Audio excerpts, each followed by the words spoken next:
തിരുനാവായയിൽ നടക്കുന്ന മഹാമാഘ മഹോത്സവത്തിൽ പങ്കെടുക്കാനായി ഋഷികേശിൽ നിന്ന് കേരളത്തിലേക്ക് പോകുന്ന സന്യാസി സമൂഹത്തിന് ഡൽഹിയിൽ സ്വീകരണം നൽകി.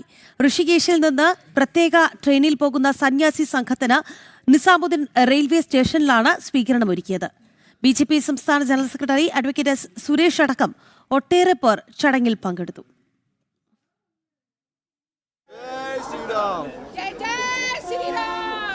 जय श्री राम नमः पार्वती पदे नमः पार्वती पदे जय शंकर हर हर शंकर जय शंकर हर हर शंकर जय शंकर हर हर शंकर. തിരുനാവായയിൽ നടക്കുന്ന മഹാമാഘമേളയിലേക്ക് ഋഷികേശിൽ നിന്നുള്ള പ്രത്യേക സന്യാസി വര്യന്മാരെത്തുകയാണ്. ആ സന്യാസി സമൂഹത്തിന് ഡൽഹിയിൽ നിസാമുദ്ദീൻ റെയിൽവേ സ്റ്റേഷനിൽ ഡൽഹിയിലെ ഹൈന്ദവ സംഘടനകൾ ചേർന്നുകൊണ്ട് ഭക്തർ ചേർന്നുകൊണ്ടുള്ള സ്വീകരണമാണ് ഒരുക്കിയിട്ടുള്ളത്. ഋഷികേശിൽ നിന്ന് എറണാകുളത്തേക്കുള്ള പ്രത്യേക ട്രെയിനിൻ്റെ S8, S9 കോച്ചുകളിലായാണ് സന്യാസി വര്യന്മാർ ഉള്ളത്.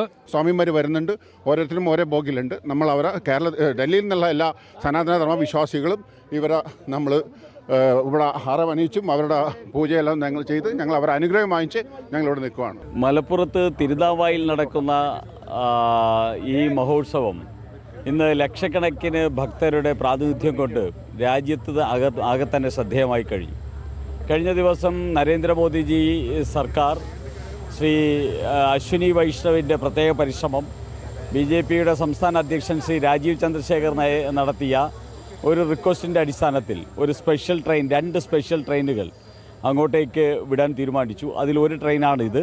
നാളെ കേരളത്തിലേക്ക് എത്തുന്ന സന്യാസിമാർ ഫെബ്രുവരി 2-നും 3-നും തിരുനാവായയിൽ കേരളത്തിൻ്റെ കുംഭമേള എന്ന് വിശേഷിപ്പിക്കാവുന്ന മഹാമാഘമേളയിൽ പങ്കെടുക്കും. അതായത് ഫെബ്രുവരി 3-നാണ് തിരുനാവായയിൽ മഹാമാഘമേള അവസാനിക്കുന്നത്. ആ അവസാന 2 ദിവസങ്ങളിലും ഈ ഋഷികേശിൽ നിന്നുള്ള സന്യാസി വര്യന്മാരും ഈ മഹാമാഘമേളയിൽ പങ്കെടുക്കും. കേരളത്തിലെ ഈ ഒരു കുംഭമേള ദേശീയ തലത്തിൽ പോലും ശ്രദ്ധയാകർഷിക്കുന്നു, അല്ലെങ്കിൽ ദേശീയ തലത്തിൽ പോലും ചർച്ചയാകുന്നു എന്നുള്ളതാണ് ഋഷികേശിൽ നിന്ന് ഇത്തരത്തിൽ പ്രത്യേക ട്രെയിൻ എത്തുന്നതിനെ നമുക്ക് മനസ്സിലാക്കേണ്ടത്.